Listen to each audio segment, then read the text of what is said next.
அனைவருக்கும் வணக்கம். நம்ம தினம் ஒரு பாடம் ரிவிஷன் பேஸ்டாக பார்த்துட்டு இருக்கோம். அதுபடி இன்றைக்கி 10th ஜியாகிரபி லெசன் 2 பார்க்கலாம். இந்தியா, காலநிலை மற்றும் இயற்கை தாவரங்கள்.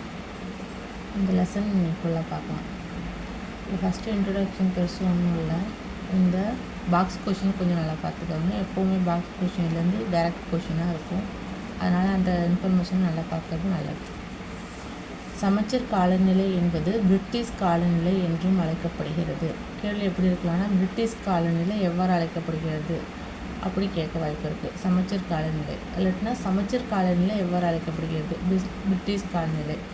அவ்வளோதான். இக்காலநிலை அதிக வெப்பமுடையதாகவோ அல்லது மிக குளிருடையதாகவோ இருக்காது. ஆல்ரெடி அதில் வார்த்தையிலே இருக்குது. சமச்சீர் அப்படின்னா சமமாக இருக்கும், ரொம்ப வெப்பமாகவும் இருக்காது, ரொம்ப குளிராகவும் இருக்காது. அதான் சமச்சீர் காலநிலை. அது எவ்வாறு அழைக்கப்படுகிறது, பிரிட்டிஷ் காலநிலை என்று அழைக்கப்படுகிறது. அவ்வளோதான். அடுத்து, இந்திய காலநிலையை பாதிக்கும் காரணிகள். அச்சங்கள், கடல் மட்டத்திலிருந்து உயரம், கடலிலிருந்து அமைந்துள்ள தொலைவு, பருவக்காற்று, நிலத்தோற்றம், ஜெட் காற்றுகள், அதுதான் இந்திய காலநிலையை பாதிக்கும் காரணிகளாக இருக்குது. இதை கொஞ்சம் பார்த்துக்கோங்க. ஏன்னா இது லாஸ்ட்டாக புக் பேக் கொஷினில் இதுலேருந்து ஒரு கேள்வி இருக்கும். அதாவது, இந்திய காலநிலையை பாதிக்கும் காரணிகள் என்னென்ன?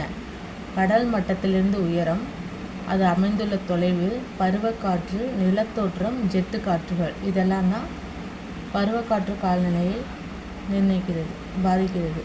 அதாவது அச்சங்கள். இப்போது இந்தியா 8 டிகிரி 4 வட அச்சம் முதல் 37 டிகிரி 6 வட அச்ச ரேகை வரை அமைந்துள்ளது. அது மேக்ஸிமம் டிஎன்பிசி படிக்கிற எல்லாருக்கும் தெரிஞ்சிருக்கும். இது எப்படி ஞாபகம்? 8 4 3 6 ஞாபகம் வச்சுக்காங்க. இந்த 7 ஆட்டோமேட்டிக்காக ஞாபகம் வந்துடும். சரியா? அவ்வளோதான். அதே மாதிரி 23 டிகிரி 30 வட அச்சமானது கடகரேகை. அது இந்தியாவை இரு சம பாகங்களாக பிரிக்கும். வட அரைகோளம், தென் அரைகோளம்னு பிரியுது இல்லையா? இந்தியா நடுப்புற கிராஸ் ஆகும். அது எதுன்னு கேட்பாங்க. 23 டிகிரி 23 டிகிரி அரை, 30ன்னா அரை தானே. அதனால் 23 டிகிரி வட அச்சம் பிரிக்குது. எந்த ரேகை பிரிக்கும் அப்படின்னா கடகரேகை பிரிக்கும். இப்போ தெற்கே அமைந்துள்ள பகுதிகளில் ஆண்டு முழுவதும் அதிக வெப்பம் இருக்கும். அதாவது மிக குளிரற்ற சூழலும் நிலவுகிறது. எப்படி அப்படின்னா, தெற்குன்னா நம்மளுக்கு வந்துடும் சவுத் இந்தியா இல்லையா? அங்கே கடகரேகைக்கு வடக்கே நார்த் இந்தியா உள்ள பகுதி மித வெப்ப காலநிலையை கொண்டுள்ளது. தெற்கு அதிக வெப்பமும் இல்லாமல் குளிரும் இல்லாமல் இருக்குன்னு சொல்லியிருக்காங்க. அவ்வளோதான். அடுத்து, உயரம். புவி பரப்பிலிருந்து மேலே செல்ல 1000 மீட்டர் உயரத்துக்கு 6.5 டிகிரி அப்படிங்கிற அளவில் 5 டிகிரி செல்சியஸ் என்ற அளவில் வெப்பநிலை குறையுது. இதற்கு வெப்ப குறைவு விகிதம் அப்படின்னு பேர் அப்படின்னு சொல்லியிருக்காங்க. அதாவது எப்படின்னா, இங்கே பூமியிலேருந்து மேலே போக ஒரு 1000 மீட்டர் உயரத்தை அடைஞ்சிடும். அந்த 1000 மீட்டர்லேருந்து அது வரைக்கும் ஒரு சமச்சீரான வெப்பம் இருக்கும். அதுக்கு மேலே போக 6 ஒவ்வொரு மீட்டருக்கும், ஒவ்வொரு 1000 மீட்டருக்கும் 6.5 டிகிரி செல்சியஸ் வெப்பநிலையை குறைஞ்சிட்டே வருமா. இதை வெப்ப குறைவு விகிதம் அப்படின்னு சொல்கிறாங்க. அவ்வளோதான். இப்போது ஃபார் எக்ஸாம்பிள் எப்படி சொல்லியிருக்காங்கன்னா, மலைப்பகுதியில் குளிராகவும் தமிழ்நாடு பகுதியில் வெப்பமாகவும் இருக்குன்னு சொல்கிறாங்க. இதுதான் உதகையில் தென்னிந்தியாவின் இதர மலைவாழ் இடங்கள் மற்றும் இமயமலையின் மிசோரி, சிம்லா போன்ற பகுதிகளிலும் குளிராக இருக்கும். அதாவது பிரதேசத்தில் குளிராகவும் சமவெளி பகுதியில் வெப்பமாகவும் இருக்குன்னு சொல்லியிருக்காங்க. இப்போது ஃபார் எக்ஸாம்பிள், சென்னை கடல் மட்டத்திலேருந்து 6.7 மீட்டர் உயரத்தில் இருக்கான். அப்போ சென்னை வெப்பநிலை 35 டிகிரி செல்சியஸ் நார்மலாக. அப்போது உதகை 2240 மீட்டர் உயரத்தில் இருக்குது. அப்போ அது எந்த அளவுக்கு குளிராக இருக்கும்? 6.7 மீட்டர் உயரத்தில் இருக்கிறப்போ 35 டிகிரி செல்சியஸாக வெப்பம் இருக்குது பதியாவது சென்னையில். அது 2240 மீட்டர் உயரம், அப்படி அந்த இடத்துல தான் உதகை இருக்குது. அப்படின்னா என்ன ஆகும்? வெப்பநிலை குறைஞ்சிருக்கும். அதுதான் இதை சொல்லியிருக்காங்க. இப்போ கடலில் இருந்து அமைந்துள்ள தொலைவு. இப்போது இந்தியாவின் பெரும்பகுதி குறிப்பாக தீபகற்பம், சவுத் இந்தியா ஃபுல்லாகவே தீபகற்பம் வந்ததா. 3 பக்கம் தனி சூழ்ந்தா தீபகற்பம், அது எல்லாருக்கும் தெரியும். அதான் இந்திய கடலிலிருந்து வெகு தொலைவில் இல்லை. ஆமாம், 3 பக்கம் கடல் சூழ்ந்துருக்கு. எப்படி? அரபிக்கடல், இந்திய பெருங்கடல், வங்காள விரிகுடா, 3 பக்கமும் கடல் இருக்கிறதுனால தீபகற்பத்தில் கடலில் வெகு தொலைவில் இல்லை அப்படின்னு சொல்லியிருக்காங்க. இதன் காரணமாக இப்பகுதி முழுவதும் கடல்நிலை கடல்சார் ஆதிக்கத்தை கொண்டுள்ளது. அதாவது அந்த வெப்பம் எப்படி பதிவாகும்னா, கடல் இருக்கிறதுனால அது சார்ந்து தான் அந்த வெப்பம் பதிவாகும். அதுதான் என்ன சொல்லியிருக்காங்க, கடல்சார் ஆதிக்கத்தை கொண்டுள்ளது. இப்பகுதியில் குளிர்காலம் குளிரற்று காணப்பட்டு வருடம் முழுவதும் சீரான வெப்பநிலையை கொண்டுள்ளது. இப்போது நார்த் இந்தியாவில் நிறைய குளிர்னால் அதிக குளிராக இருக்கும், வெயில்னால் அதிக வெயிலாக இருக்கும். ஆனால் சவுத் இந்தியாவில் இது சராசரியாக சீரான வெப்பநிலையாகவும் சீரான குளிராகவும் இருக்கும். காரணம் என்னென்னாக்கா சுற்றி கடல் இருக்குது, அவ்வளோதான் விஷயம், வேறு ஒன்றும் இல்லை. அது கடல்சார் ஆதிக்கம் காலநிலை அப்படின்னு சொல்கிறாங்க. அடுத்து, கடல்களின் ஆதிக்கமின்மை காரணமாக மத்திய மற்றும் வட இந்தியா நான் சொன்னது தான் சொல்லியிருக்காங்க, கடும் வெப்பம் இருக்கும், கடும் குளிரும் இருக்கும்.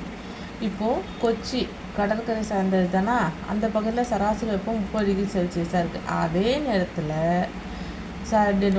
வட இந்தியாவில் டெல்லியில் 40 டிகிரி செல்சியஸாக இருக்கும். அப்போ ஒரு 10 டிகிரி செல்சியஸ் இங்கேயும் வேறுபடுது இல்லையா. 35 டிகிரி செல்சியஸ் சராசரியானது. 39 போயிட்டாலே ரொம்ப கடும் வெயிலாக இருக்குன்னு சொல்கிறாங்க. அதுவும் வெயில் காலத்துலலாம் டெல்லிலாம் ரொம்பவே வெயிலாக இருக்குன்னு நான் கேள்விப்பட்டிருக்கேன். அப்புறம் கொல்கத்தாவின் மழைப்பொழிவு 119 சென்டிமீட்டர் ஆகவும் ராஜஸ்தானில் 24 மீட்டர் சென்டிமீட்டராகவும் இருக்குது. ஏன் அப்படின்னா கொல்கத்தா கடல்சார் பகுதியாக இருக்குது, ராஜஸ்தான் மலைப்பிரதேசமாக தார் பாலைவனமாக இருக்கும். அதனால் அந்த பக்கம் மழை அளவு கம்மியாக இருக்கும். இந்த மாதிரி கொஞ்சம் இன்ஃபர்மேஷனை நோட் பண்ணிக்கிறாங்க. கூற்று காரணத்தில் இந்த மாதிரி கேள்வியெல்லாம் முன்னாடி கேட்கலாம், ஆனால் இப்போ நல்லாவே கேட்குறாங்க. கொல்கத்தாவின் ஒரு செய்தியை கூட மாற்றி கூட கொடுக்க வாய்ப்பு இருக்குது. கொல்கத்தாவில் மழைப்பொழிவு 119 சென்டிமீட்டராகவும் உள்பகுதியில் அமைந்திருக்கும் ராஜஸ்தான் 24 சென்டிமீட்டராகவும் குறைவாகவும் பதிவாகின்றது அப்படின்னு சொல்லி காரணம் சொல்லி இந்த காலநிலை மாற்றத்தை கொடுக்க வாய்ப்பு இருக்குது. என்ன கடல்சார் காலநிலை இதற்கு காரணம் கொடுத்தாக்கா கூற்று காரணம் சரி அப்படிங்கிற மாதிரி நம்ம சூஸ் பண்ணுற மாதிரி இருக்கும். அதனால் கொஞ்சம் இந்த இன்ஃபர்மேஷன்லாம் டேட்டாவோட கொடுத்துருக்க இன்ஃபர்மேஷனை கொஞ்சம் நல்லா பார்த்துக்கோங்க, அவ்வளோதான். அடுத்து, பருவகால காற்று. இந்தியாவில் காலநிலையை பாதிக்கும் முக்கிய காரணிகள் பருவகால காற்றும் ஒன்று. இது என்ன பண்ணுன்னா, பருவங்களுக்கு ஏற்ப மாறி வீசும் காற்று, அதான் பருவகால காற்று, வேறு ஒன்றும் இல்லை. இப்போது தென்மேற்கு பருவக்காற்று தொடக்கத்தின் காரணமாக வெப்பநிலை குறைந்து இந்தியாவுக்கு அதிக மழை தரக்கூடியது எதுன்னு கேட்டால் தென்மேற்கு பருவக்காற்று. தமிழ்நாட்டுக்கு அதிக மழை பொழிவு தரக்கூடியது எதுன்னு கேட்டாக்கா வடகிழக்கு பருவக்காற்று. அதை பற்றின இன்ஃபர்மேஷன் தான் இங்கே கொடுத்துருப்பாங்க, வேறு ஒன்றும் இல்லை, சரிங்களா. அப்புறம் இந்த பாக்ஸ் இன்ஃபர்மேஷன் பார்த்துக்கோங்கன்னு சொல்லியிருக்கேன் இல்லையா. வளிமண்டலத்தில் நடைபெற ஒரு குறிப்பிட்ட வித்தியாசத்தை வானிலைன்னு சொல்கிறோம். இதே ஒரு சராசரியான வானிலையை தான் காலநிலைன்னு சொல்கிறோம். நல்லா கவனிச்சுக்கோங்க. வளிமண்டலத்தில் ஏற்படுற மாற்றம் வானிலை. அந்த சராசரியாக ஒரு 30 வருஷம் 35 வருஷத்துக்கு உண்டான வானிலையை மொத்தமாக சொல்கிறது, சராசரினா ஆவரேஜ் பண்ணி சொல்லுவாங்க இல்லையா, 30 வருஷத்தில் வானிலை இந்த மாதிரிலாம் இருந்திருக்கு அப்படின்னு சொல்கிறது காலநிலை. இதுவும் கூற்று காரணத்தில் கொடுக்க வாய்ப்பு இருக்குது. இங்கே நம்மளுக்கு நல்லா தெரியும், நல்லா படித்த மாதிரி இருக்கும். எக்ஸாம் ஹாலில் இப்போ கொஷின் பேப்பரில் பார்க்கும்போது அப்படியே நம்மளுக்கு கன்ஃபியூஸ் ஆகும். அதனால் இந்த மாதிரி ஸ்டேட்மெண்ட்லாம் ஒரு தடவைக்கு 2 தடவை நல்லா பார்த்துக்கோங்க. வளிமண்டலோட தன்மையை பற்றி சொல்கிறது வானிலை, மொத்த சராசரி வானிலை பற்றி சொல்கிறது காலநிலை, அவ்வளோதான். சிம்பிளாக கொஞ்சம் ஞாபகம் வச்சுக்க ட்ரை பண்ணுங்கள். அடுத்து, நிலத்தோற்றம். இந்தியாவின் நிலத்தோற்றம் காலநிலையின் முக்கிய கூறுகளாக இருக்குது. வெப்பநிலை, வளிமண்டல அழுத்தம், காற்று திசை, மழை அளவு இதெல்லாம் தான் நிலத்தோற்றத்தை பெருமளவில் பாதிக்குது அப்படின்னு சொல்லியிருக்காங்க, வேறு ஒன்று. அப்புறம் இமயமலை மத்திய ஆசியாவிலேருந்து வீசும் குளிர் காற்று எல்லாருக்கும் தெரியும். இந்திய துணைக்கண்டத்தை பாதுகாக்கிறதே இமயமலை தான். அங்கேருந்து வீசுகிற காற்றை தடுத்து நம்மளுக்கு நல்ல ஒரு டெம்பரேச்சரை கொடுத்துட்ருக்குது. அப்புறம் தென்மேற்கு பருவக்காற்று காலங்களில் மேற்கு தொடர்ச்சி மலைகளில் சரிவு பகுதியில் கனமழை பெறுகிறது. ஆமாம், தென்மேற்கு பருவக்காற்றில் எந்த இடம் மழை பெறும்னா மேற்கு தொடர்ச்சி மலையின் மேற்கு சரிவு பகுதி மழையை பெறும், கிழக்கு சரிவு ஓரளவு பெறும், அவ்வளோதான். இப்போ இதிலே பார்த்தீங்கன்னாக்கா கர்நாடகாவில் மங்களூரும் கர்நாடகாவில் தான் இருக்குது, பெங்களூரும் கர்நாடகாவில் தான் இருக்குது. ஆனால் மேற்கு தொடர்ச்சி மலையில் மேற்கு சரிவில் மங்களூர் வந்துடும். அதனால 280 டிகிரி செல்சியஸ் மழை பொழிவு மங்களூர் பெறும், கிழக்கு சரிவில் பெங்களூர் வரும். அதனால 50 சென்டிமீட்டர் மழைப்பொழிவு தான் பெங்களூர் பெறும். எப்போ தென்மேற்கு பருவக்காற்றப்ப இந்த மழைப்பொழிவை பதியுது. அடுத்து, ஜெட் காற்றோட்டங்கள். வளிமண்டலத்தின் உயர் அடுக்குகளில் குறுகிய பகுதிகளில் வேகமாக நகரும் காற்றுகளை ஜெட் காற்றுகள் என்று சொல்கிறோம். ஜெட்டுனாலே வேகமாக போகிறது உங்களுக்கு நல்லா தெரியும். ஏன்னா உயர் அடுக்கில் குறுகிய பகுதியில் வேகமாக போகிற காற்று தான் ஜெட் காற்று, அவ்வளோதான், வேறு ஒன்றும் இல்லை. ஜெட் காற்றோட்ட கோட்பாட்டின்படி துணை அயன மேலை காற்றோட வடபெரும் சமவெளியிலிருந்து திபெத்திய பீடபூமியை நோக்கி இடம்பெயர்வதால் தென்மேற்கு பருவக்காற்று உருவாகின்றது. இது எதனால் தென்மேற்கு பருவக்காற்று உருவாகின்றது? இது ஸ்டேட்மெண்ட்டாக கேட்பாங்க. எப்படி? ஜெட் காற்றோட்ட கோட்பாட்டின்படி துணை அயன மேலை காற்றோட்டம் அப்படிங்கிற திபெத்திய பீடபூமியை நோக்கி இடம்பெறுறதால இது தென்மேற்கு பருவக்காற்று உண்டாகுது. அடுத்து கீழே ஜெட் அப்படின்னாக்கா தென்மேற்கு மற்றும் பின்னடையும் பருவக்காற்று காலங்களில் வெப்பமண்டல தாழ்வழுத்தங்களை உருவாக்கின்றன. கீழே ஜெட். பின்னடையும் அப்படிங்கிறது வேறு ஒன்றும் இல்லை, வடகிழக்கு பருவக்காற்றோட பேர் தான் பின்னடையும் பருவக்காற்று. தென்மேற்கு பருவக்காற்று தான் ஃபஸ்ட்டு யூட்டர்ன் போட்டு மேலே போய் மழைப்பொழிவை கொடுத்து திரும்பி வந்து கீழே ஒரு மழைப்பொழிவை கொடுக்கும். அதனால் அது திரும்பி வர்றதுனால அது பேர் பின்னடைவு பருவக்காற்று, வேறு ஒன்றும் இல்லை. அதை பற்றி டாபிக் பின்னாடி வரும், பார்க்கலாம். அடுத்து பருவக்காற்று இதெல்லாம் கொஞ்சம் நல்லா பார்த்துக்கோங்க. மான்சூன் என்ற சொல் மௌசூம் என்ற அரபு சொல்லிலிருந்து பெறப்பட்டது. ஆல்ரெடி நம்ம நிறையா வார்த்தைகள் வந்து கிரேக்கம் தான் பார்த்துருப்போம். கிரேக்கம் இல்லாமல் கிரேக்கம் லத்தீன்னு பார்த்துருப்போம். பாலிட்டிக்ஸில் நிறையா டாபிக் பார்க்கும்போது கிரேக்கம் லத்தீன் வேர்டு அப்படிங்கிற மாதிரி டிரைவம் அப்படின்னா வரும். அதனால் கிரேக்கம் லத்தீன் இல்லாமல் ஒரு வார்த்தையிலேருந்து பெறப்பட்டிருக்குன்னா கொஞ்சம் நல்லா பார்த்துக்கோங்க, ஏன்னா கன்ஃபியூஸ் பண்ணிக்காதீங்க. ஏன்னா இப்போது மான்சூன் என்ற சொல் எங்கேருந்து கீழே வந்திருக்கு? அரபு சொல்லேருந்து வந்திருக்கு, நல்லா பார்த்துக்கோங்க. அது அரபு மாலுமிகளால் இந்திய பெருங்கடல் கடற்கரை பகுதியில் குறிப்பாக அரபிக் கடலில் பருவங்களுக்கு ஏற்ப மாறி வரும் காற்றுகளை குறிப்பிடுவதற்காக பயன்படுத்தியிருக்காங்க, வேறு ஒன்றும் இல்லை. இப்போ என்ன? மான்சூன் அப்படிங்கிறது மௌசூம் என்ற அரபு சொல்லிலேருந்து வந்தது, விஷயம் அவ்வளோதான். அப்புறம் கோடை காலத்தில் தென்மேற்கு திசையிலேருந்து வடகிழக்கு நோக்கியும் குளிர்காலத்தில் வடகிழக்கு திசையிலேருந்து தென்மேற்கு நோக்கியும் இந்த பருவக்காற்று வீசும், அவ்வளோதான், வேறு ஒன்றும் இல்லை. பருவக்காற்றின் தோற்றம் குறித்து வல்லுநர்கள் பல கருத்துக்களை உருவாக்கியிருக்காங்க. கடகரேகையின் மீது விளைகின்றது. இதனால் அனைத்து வளியழுத்த காற்றழுத்த மண்டலங்களும் நோக்கி இடம்பெறுகின்றன. இச்சமயத்தில் இடை அயன குவிப்பு மண்டலம் வடக்கு நோக்கி நகர்வதால் இந்தியாவின் பெரும்பகுதி தென் வியாபார காற்றின் ஆதிக்கத்திற்கு உள்ளாகின்றது. இந்த மாதிரி விஷயத்தை பார்த்துக்கோங்க. இப்போ இடை அயன குவிப்பு மண்டலம் எப்படி நகருது? வடக்கு நோக்கி நகருது. இந்தியாவின் பெரும் பகுதி தென் வியாபார காற்றினால ஆதிக்கத்தை பெறும். இந்த ரெண்டு வார்த்தையும் மாற்றி கொடுக்க வாய்ப்பு இருக்குது. வடக்கு நோக்கி நகரும், தென் வியாபார காற்றினால ஆதிக்கம் பெறுது, அவ்வளோதான். இப்போது புவி சுழற்சியாக ஏற்படும் விசையின் காரணமாக வடகிழக்கு நோக்கி அது வீசும். அப்போ தான் தெற்கிலிருந்து வீசுவதால் இது அது கோரியாலிசிஸ் எஃபெக்ட்னு ஒன்று நம்ம படிச்சிருப்போம், அதுதான் இங்கே நடக்கும். அப்போ தென்மேற்கிலிருந்து காற்று மேலே எழும்பி போய் மழை பொழிஞ்சு திரும்பி வரும்போது அது வடகிழக்கு பருவக்காற்றாக, அதுதான் பின்னடையும் பருவக்காற்றாக மழை கொடுக்கும், வேறு ஒன்றும் இல்லை. அடுத்து பருவகாலங்கள் இது நம்மளுக்கு நல்லாவே தெரியும். 4 இருக்குது. ஒன்று குளிர்காலம், கோடைக்காலம், தென்மேற்கு பருவக்காற்று, வடகிழக்கு பருவக்காற்று. குளிர்காலம்னா ஜனவரி பிப்ரவரி, கோடைக்காலம்னா மார்ச் ஏப்ரல் மே. தென்மேற்கு பருவக்காற்றுனா தெரியும், தென்மேற்கு பருவக்காற்றுப்போ ஜூஸ் குடிக்கக்கூடாது, நாங்கள் கூட ஞாபகம் வச்சுருக்கோம். June July August September. வடகிழக்குனா அக்டோபர் நவம்பர் டிசம்பர், அவ்வளோதான். அடுத்து குளிர்காலம். இப்போ குளிர்காலம் எப்படி என்னன்னா, சூரியனின் கதிர்கள் இந்தியாவின் வெகு தொலைவில் மகர ரேகையின் மீது விழும். அதாவது கடகரேகை வந்து இந்தியாவை 2 பகுதியாக பிரிக்குது இல்லையா? இது பூகோளத்தை 2 பகுதியாக பிரிக்கிறது மகர ரேகை இருக்கும். அதுக்கு மேலே சவுத்தில் தான் இந்தியா வரும். அதனால் சூரிய கதிர்கள் மகர ரேகையின் மீது விழுவதுனால இந்தியாவில் குளிர்காலமாக அது இருக்கும், அதான் சொல்லியிருக்காங்க. வேறு ஒன்றும் இல்லை.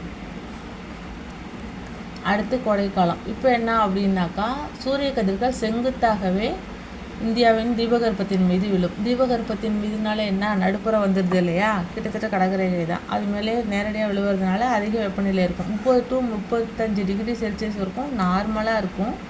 அது ஒவ்வொரு பிளேஸை பொறுத்து.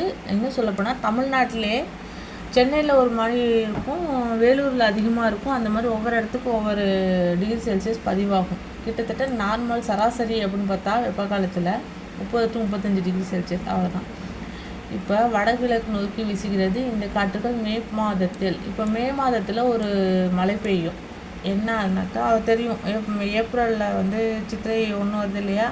அப்போ மாங்காய் பச்சடி செய்வோம், அதுதான். அது என்ன வேறுனா மே மாதத்தில் இது அப்படியே மேற்கு நல்லா வச்சுக்கோங்க. மேற்கு வடகிழக்கு நோக்கி வீசி காற்று மே மாதத்தில் மேற்கு கடற்கரை பகுதிகளுக்கு முன் பருவகால மழையை தருகின்றன. எப்போ? மே மாதத்தில் மேற்கு கடற்கரை பகுதியில் முன் பருவகால மழை தருகின்றன. இதை தான் மாஞ்சாரல் அப்படி இடியுடன் கூடிய மழைன்னு சொல்லுவாங்க. எங்கன்னா கேரளா கர்நாடகா பகுதிகளில் இது இருக்கும். இது என்ன நடக்குதுன்னா மாங்காய் வந்து விரைவில் முதிர்வதற்கு ஒரு காரணமாக இது அமையும், வேறு ஒன்றும் இல்லை. இப்போது மாஞ்சாரல் எப்போ அப்படின்னா மே மாதம் மேற்கு தொடர்ச்சி மலை மேற்கு பகுதியில் மேற்கு கடற்கரை பகுதிகளுக்கு மழையை கொடுக்குது. சரிங்களா?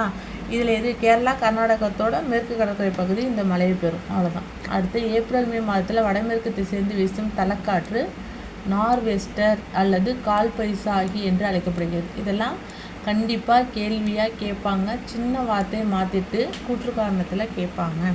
ஏப்ரல் மற்றும் மாஞ்சாரல் அப்படின்னா மே மாதம் மேற்கு கடற்கரை பகுதிக்கு மழையை கொடுக்குது. என்னென்ன இடம்? கேரளா கர்நாடகா.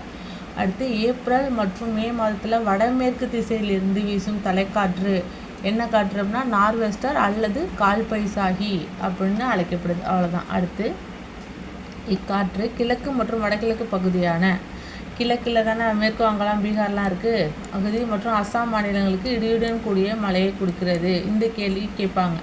எந்த காற்று பீகார் மேற்கு வங்காளம் அஸ்ஸாமுக்கு இடியுடன் கூடிய மழையை கொடுக்கிறதுன்னு கேட்டால் எது? நார்வெஸ்டர் அல்லது கால் பைசாகி. அவ்வளோதான். இப்படி படிச்சுக்கோங்க.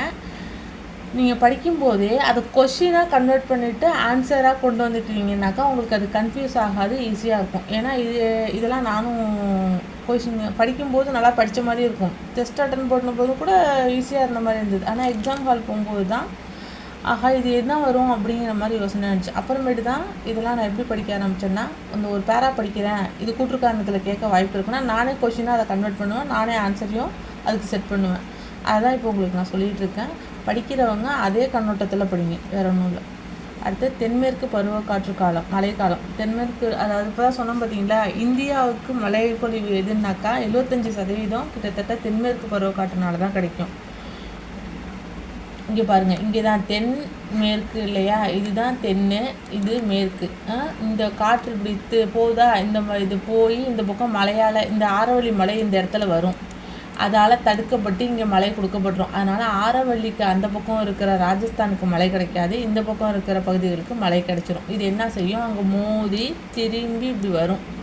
அப்படி திரும்பி இந்த பிக்சர் இருக்குது பாருங்கள், இப்படி திரும்பி வர்றது தான் பின்னடையும் பருவக்காற்றுன்னு சொல்லி இந்த பக்கமாக வந்து வடக்கு பக்கமாக தானே திரும்பி கிழக்கு பக்கமாக, அதாவது வடக்கு பக்கத்துலேருந்து கிழக்கு பக்கத்துக்கு திரும்பி இப்படி வருது இல்லையா, அதனால இது வடகிழக்கு பருவக்காற்று.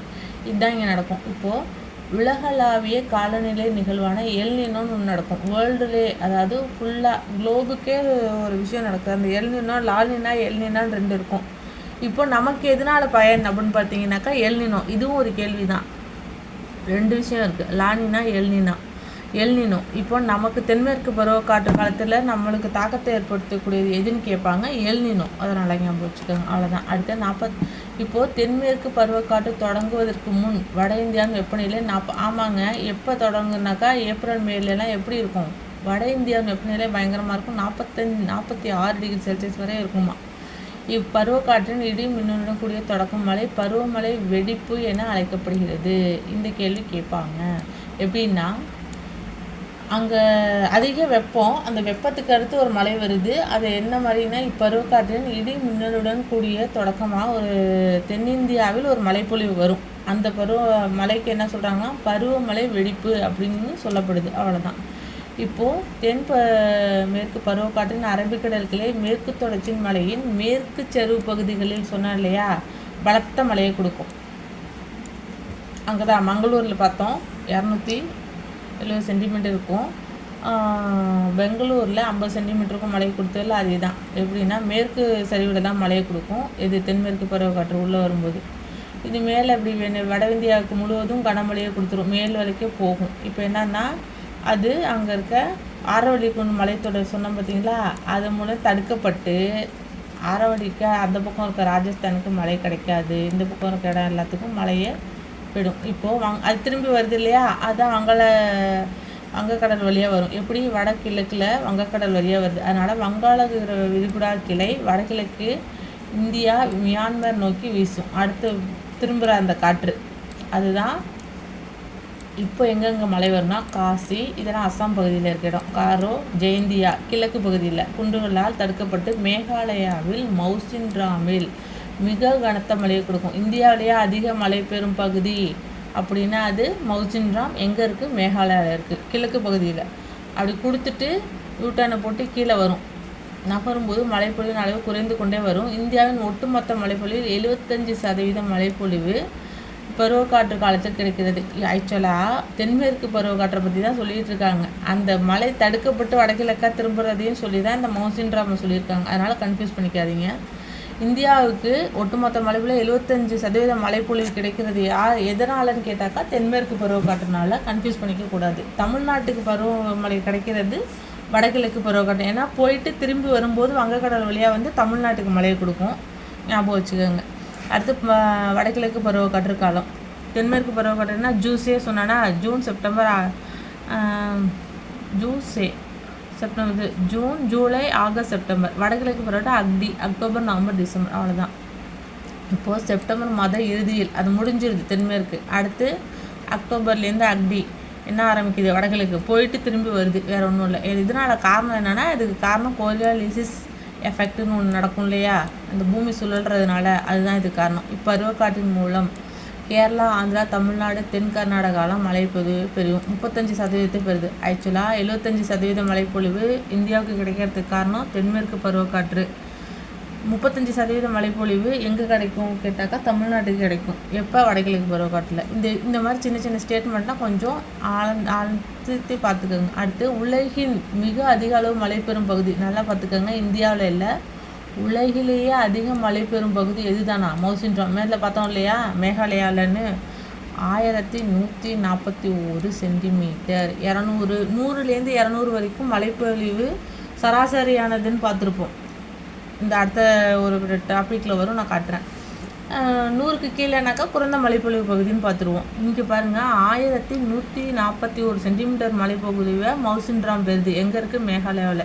நல்லா பார்த்துக்கோங்க. அது உலகில் அதிக மழைப்பொழிவு பகுதினா அது மௌசின் ராம், மேகாலயா, அவ்வளோதான். அடுத்து மழை பரவல். இந்தியாவில் ஆண்டு சராசரி மழையளவு சொன்ன பார்த்திங்கன்னா 118, கிட்டத்தட்ட 100லேருந்து 200ங்க, அவ்வளோதான். இங்கே கொடுத்துருக்காங்க, அதுதான் 200 சென்டிமீட்டர் அதிகமான மழைப்பொழிவையும் பெறுகின்றன. 100லேருந்து 200 எங்கெங்கே என்னென்னு கொடுத்துருப்பாங்க. இப்போது ராஜஸ்தானில் மேற்கு பகுதி மழைப்பொழிவு பெறாது, ஏன்னாக்கா ஆரோலி குன்றுகளால் தடுக்கப்பட்டுரும். அப்புறம் இந்த பக்கம் வரும்போது பஞ்சாப், ஹரியானா, உத்தரப்பிரதேசம் மழைப்பொழிவை பெறும் தென்மேற்கு பருவக்காற்றில். திரும்பி யூட்டர்ன் போட்டு தான் கீழே வந்து வடகிழக்கு பருவக்காற்றாக வருதா, அதுதான் இங்கே தென்மேற்கு பருவக்காற்று எங்கே வந்துச்சுங்கிறத சொல்லுவாங்க, வேறு ஒன்றும் இல்லை. இப்போது இந்த டாபிக் வந்து ஒரு 20 நிமிஷம் ஓடி இருக்குது. அடுத்த டாப்பிக்கில் இயற்கை தாவரங்களை பற்றி பார்ப்போம் அடுத்த வீடியோவில். அதோட புக் பேக்கையும் சேர்த்து உங்களுக்கு நான் ஆன்சர் சொல்கிறேன். ஓகேவா? Thank you very much. மறுபடியும் சொல்கிறேன், படிக்கும்போது ஒரு சென்டென்ஸு ஒரு பேரா இருக்குது அப்படின்னாக்கா அது கொஷின் ஆன்சராக வரப்போகுதுன்னா நீங்களே அதை கொஷினாக மாற்றுங்க. அதுக்கு ஆன்சரும் நீங்களே செட் பண்ணுங்கள். உங்களுக்கு சீக்கிரம் மறக்காது, நல்லா ஞாபகமாகவும் இருக்கும், ஃபஸ்ட்டு கன்ஃபியூஸ் ஆகாமல் இருக்கும். All the best. நல்லா படிங்க. Thank you very much.